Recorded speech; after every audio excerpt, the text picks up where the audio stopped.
नमस्कार फ्रेंड्स, गोटे ना गोटे जाति किंबा गोटे सरनेम पाखे कौन एतिक अधिकार अच्छे से कि आपणकर स्वाधीनता और आपणकर औकात निर्धारित करें। आपण मैंने शुणी निश्चित कि काठ काम बढ़े को शोभा दिए पूजा पाठ होम आदि ब्राह्मण को एवं बाजा बाजेबा हाड़ी को। यहीपरि भेदभाव कहीं म्यारेज हो कि गाँ गहलीर फंक्शन गोटे ब्राह्मण बा उच्च कोठीर बा उच्च जातिर व्यक्ति गला माने से चेयर मिले, ठंडा पानीय जल मिले एवं से अतिथि सत्कार एवं बढ़िया सम्मान दि जाए। किंतु से समय गोटे नीच जातिर व्यक्ति हाड़ी पाण दबा कंडा XYZ जी भी हो सी गला माने अलग रखा जाए, छुआ छुआ भेदभाव देखा जाए एवं से अलग खाइबा खाद्य परसा जाए। 2025 भारत चंद्रपृष्ठ छाड़ी मंगल ग्रह पाद थापिबा पर ही कहीं से सब पुराणा चिंताधारा निजर समय नष्ट करे। आज आम यही सब भिडियो जानवा चेष्टा करिया। भिडियो को आगू बढ़ेबा गले आपण मानक जाति प्रथा एवं केबे केउंटी शुरू होइतिला जानवा पड़िबो। जाति प्रथार अर्थ होची मनीष बा गोटे शिशु नवजात शिशु जन्म होगा पर तार प्रमाणपत्र। तो गाँ गहली आपण मैंने देखिपारे स्वयं स्पष्ट भाव अनुभव भी करें कि गोटे नीच जातिर लोक को अलग खाइबा दि जाए, ताठू दूरे लोक ठिया हमें सी कहीं आज मनीष समाज में यही सब भेदभाव देखा जाए। आज ये वीडियो आम पूरापूरी देखा। एमतीक धरी नि जाए गोटे नवजात शिशु ब्राह्मण घर जन्म नेला तार कार्य कर्म एवं भाग्य बदली जाए। ताकू जन्म होगा पर ठारू सम्मान मिलवा आरंभ हो। से शिशु बढ़ई घरे जन्म हेले तार काम निर्धारित करा जाए कि से काठ काम कर। से शिशु जदि नीच जाति दबा पाण हाड़ी ये सब जाति जन्म ग्रहण करे ताहले तार कार्य निर्धारित करा जाए कि सी समाज में मुंड टेकी चली पार ना।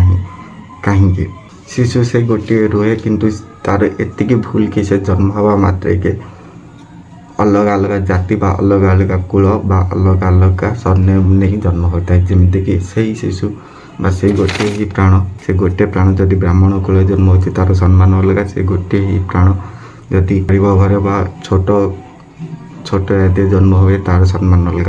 कहीं केबे चिंता कर कि से शिशुर भूल कौन कौन तार जन्म हवा क्यों जाति जन्म हम क्यों जाति नहीं एटा कौन ता हाथ अच्छी ता हाथ लेखा अच्छी।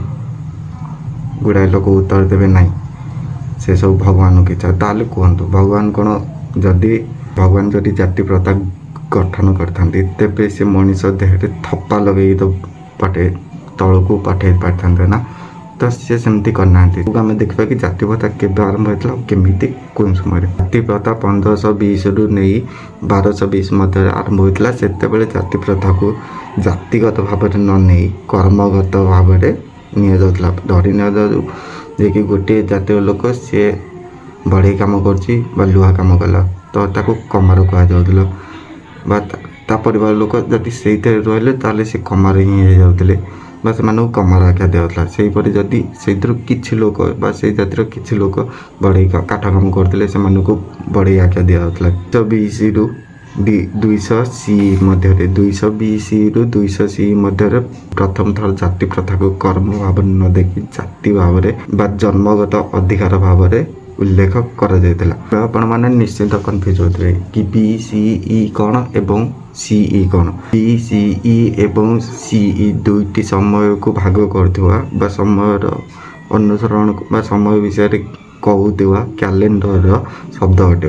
फेरले आपण मैंने जानवे कि जाति प्रथा 4th सेंचुरी नहीं कि आमर 6th सेंचुरी मध्य अधिक रु अधिक जागृत हबार वर्णना मिले। ऑक्युपेशन एवं स्टाटस जन्म रु फिक्स होगा आरंभ हुए। इटली भारत जहाँ ब्रिटिश अधीन में थिला से समय जाति प्रथा अधिक रु अधिक डीपली होगा आरंभ हुए। तेबेले अंग्रेज माने भारत पर अधिकार सब्यस्त करते जनसाधारण को शासन करते से सेक्शन अनुजाई जाति प्रथा को ग्रेड अनुसार विभिन्न कैटेगोरी अनुसार विभक्त करती, जहाँ फल भारतवासी मध्य जाति प्रथा अधिक रु अधिक सुदृढ़ हुए। जदि मुद्दा को फेरा जाए तेज गोटे मैरेज फंक्शन हो कि गोटे छोट गाँ गहली फंक्शन से गोटे उच्च जातिर व्यक्ति गला माने से उचित सम्मान एवं गोटे नीच जातिर व्यक्ति गले से अलग ट्रिटमेंट कौन कहीं मिले। ये सब क्वेश्चन आंसर आप कमेंट ମୋତେ କହିପାରନ୍ତି। ଯଦି ପୁରୀ ବଡ଼ ଦେଉଳରେ ସବୁ ଜାତିର ଲୋକ ପ୍ରବେଶ କରନ୍ତି ସେତେବେଳେ ବଡ଼ ଠାକୁର ଛୁଆନ୍ତି ହୁଅନ୍ତିନି? ସେଠି ମଧ୍ୟ ତ ହାଡ଼ି ପାଣ ଏବଂ ସାଧାରଣ ଜନଜାତି ବିସି ଓ ବିସିଦ ବ୍ୟକ୍ତିମାନେ ବି ମଧ୍ୟ ଏଣ୍ଟ୍ରି କରନ୍ତି ନା, ସେତେବେଳେ କ'ଣ ବଡ଼ ଠାକୁର ଛୁଆନ୍ତି ହୁଅନ୍ତି ନାହିଁ? ଯଦି ହୁଅନ୍ତି ନାହିଁ କିନ୍ତୁ ଗୋଟିଏ ଜିଲ୍ଲାର ଛୋଟ ଗାଁରେ ଜଣେ ST ପାଇଁ ମନ୍ଦିର କ'ଣ ପାଇଁ ବନ୍ଦ ରୁହେ? ତାକୁ ମନ୍ଦିର ପରିସର ଭିତରେ ପ୍ରବେଶ ନିଷେଧ କ'ଣ ପାଇଁ? ସମସ୍ତେ ମନ୍ଦିର ଭିତରେ ଜାଗର ସମୟରେ ଦୀପ ଜାଳିଲା ବେଳେ ସିଏ ମନ୍ଦିର ବାହାରେ ଜାଗର କ'ଣ ପାଇଁ ବନେଇବ? ଯଦି ଆପଣମାନଙ୍କ ପାଖରେ ଏଇ କୋଶ୍ଚିନ୍ର ଉତ୍ତର ଅଛି ତେବେ ମୋତେ କମେଣ୍ଟ କରନ୍ତୁ। ଯଦି ଆପଣଙ୍କୁ ଏଇ ଭିଡ଼ିଓ ଭଲ ଲାଗେ ତେବେ ମୋତେ କମେଣ୍ଟରେ କହିବେ, ମୁଁ ଏହାର ପାର୍ଟ 2 ନିଶ୍ଚୟ ଆଣିବି। ସରକାର ସବୁ ଜାତୀୟ ଲୋକଙ୍କୁ ସମାନ ଅଧିକାର ଦେଲା ପରେ ଗାଁ ଗହଳିରେ ଲୋକେ ମାନିବାକୁ ନାରାଜ କ'ଣ ପାଇଁ?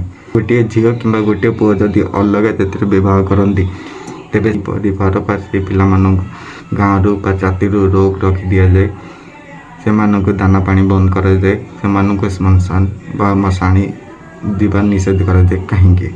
ଏହାର ଉତ୍ତର ଆପଣମାନଙ୍କୁ ଫେମସ୍ ବଲିଉଡ଼ ଚଳଚ୍ଚିତ୍ର ପିକେରେ ମିଳିଯିବ। ସେଠି ଅମିର ଖାନ ପଚାରନ୍ତି ଢୋଙ୍ଗୀ ବାବାଙ୍କୁ ଯେ କି ଯଦି ଗୋଟେ ମଣିଷ ବା ଗୋଟେ ଜାତିକୁ ଈଶ୍ୱର ବା ଭଗବାନ ବା ଖୁଦା ଆଲ୍ଲା ଜିଜସ୍ ଯିଏ ବି ହଉ, ମୁଁ ସବୁ ଜାତୀୟ ଧର୍ମ ବିଷୟରେ ଜାଣିଛି, ସବୁଠି ଲେଖା ହେଇଛି ସିଏ ହିଁ ଜଣେ, ସିଏ ହିଁ ଗୋଟିଏ, ତ ଯିଏ ବି ହଉ ଯଦି ସିଏ ଜାତି ପ୍ରଥା ତିଆରି କରେ ତେବେ ନବଜାତ ଶିଶୁ ପିଠିରେ ଦେହରେ କୌଣସି ବି କିଛି ତ ଚିହ୍ନ ବା ସିମ୍ବଲ ଦେଇକି ଜନ୍ମ କରାଏ ନା।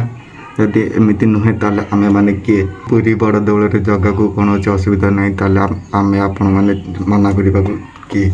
ଡକ୍ଟର ଆମ୍ବେଦକର କହନ୍ତି a person and a society that does not change with time is beyond to be destroyed. 2026 ଜାନୁଆରୀ 1950ରେ ଯେବେ ଭାରତ ସ୍ୱାଧୀନତା ଲାଗୁ ହୁଏ ସବୁ ଜାତୀୟ ଲୋକମାନଙ୍କୁ ସମାନ ଅଧିକାର ଦିଆଯାଏ। ଭିଡ଼ିଓକୁ ଶେଷ କରିବା ପୂର୍ବରୁ ଆପଣମାନଙ୍କୁ ମୋର ଛୋଟିଆ କ୍ୱେଶ୍ଚିନ୍ଟିଏ, ଆଗରୁ ସତୀଦାହ ପ୍ରଥା ଥିଲା କିନ୍ତୁ ସମୟ ବା କାଳକ୍ରମେ ସରକାରଙ୍କ ଉଚିତ ପଦକ୍ଷେପ ଫଳରେ ସେହି ସତୀଦାହ ପ୍ରଥାକୁ ବନ୍ଦ କରି ଦିଆଗଲା।